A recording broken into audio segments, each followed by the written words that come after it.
Hi, I'm Tim. Welcome to Watchbox, and thanks for logging on. If you love this watch, email me, tmosso@thewatchbox.com. It's in the description below. Your purchase and pricing email question line for buying this or any watch you see on any Watchbox platform. Please reach out to me directly. Email tmosso@thewatchbox.com for pricing. Today we are discussing a model that was launched in 2012. This example was built in 2017. This is the Breitling Transocean Day and Date. The watch is 43 millimeters in stainless steel. That's the diameter. It's 13 millimeters thick, and from lug tip to lug tip, 54.6 millimeters with a 22 millimeter spacing between the lugs. Here we have the Ocean Classic bracelet. We have a single fold deployant clasp with a clamshell lock. We'll throw the watch on my wrist, which is 16 centimeters in circumference, and get a quick look here. The watch is large. I would recommend it for a wrist my size or larger. Because it is almost 55 millimeters from lug to lug, you have to respect the size of it. On a much smaller wrist, there's going to be some overlap over the edge, and you don't want to have that lug overlap beyond your wrist. That's usually the sign that it's time to look for a smaller watch. Here, it works just 16 centimeters circumference and up. You're going to wear this watch well. Taking a quick look at the bracelet, you can see it's got a vintage look. The Transoceans were designed to evoke the appearance of 1950s and early 60s Breitling dress watches, and you do have that, albeit on a much larger scale.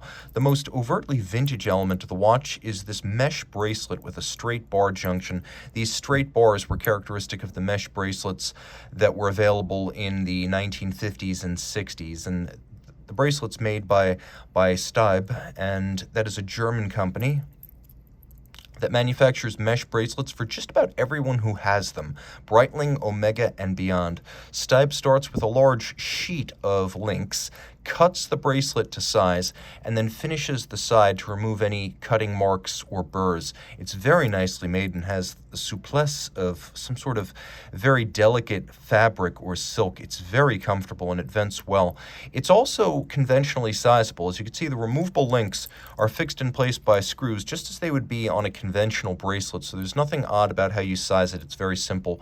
There are divots, 4 of them, drilled inside the clasp, so with your strap tool you can change the anchoring point of the bracelet in and out for fine-tuning the fit. We have that single fold deployant, and then we have a clamshell lock system to keep it all closed. Rolling back to the case, you can see that the lugs have a lovely curvature to them and a wonderful taper. They are huge, but they're also graceful. The two things go hand in hand here. Now, taking a quick look at how the lugs join the case, there's a little bit of a step, not as dramatic as what you'll find between the lugs and case of a Longa, for example, but you can definitely see that this is not a Calatrava-style blended lug profile. And then, of course, we have a simple B-branded crown. We have what is a sapphire, but it has a highly cambered, domed profile to make it look like a 1950s plexiglass. Taking a quick look at the dial, it is a matte silver, or opaline, as Patek would call it.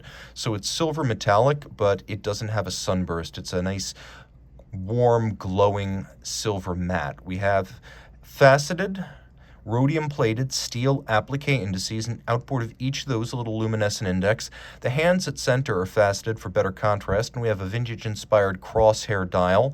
We have little apertures for the date, which is faceted but not framed, and then the day, which is framed but not faceted. We'll do a quick loom shot here.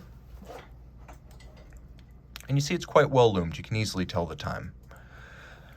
Now, the watch features 2 subsidiary setting modes. One is the hacking seconds function, and then there is a quick set for the date as well as the day. It's that simple. Underneath, the case back, which features the vintage Breitling double airplane formation motif. That's what that is. We have a caliber 45. Now, this chronometer certified caliber is based on the ETA 28342. So basically a 2824 with a day and date function. Automatic winding, bidirectional winding, 38-hour power reserve. It has the double quick set. It has the stop seconds. It beats way at 8 beats per second, and it is adjusted in 5 positions and certified as a Swiss chronometer. All of this is water resistant down to 100 meters. Reach out to Team Mosso at thewatchbox.com for purchase and pricing details.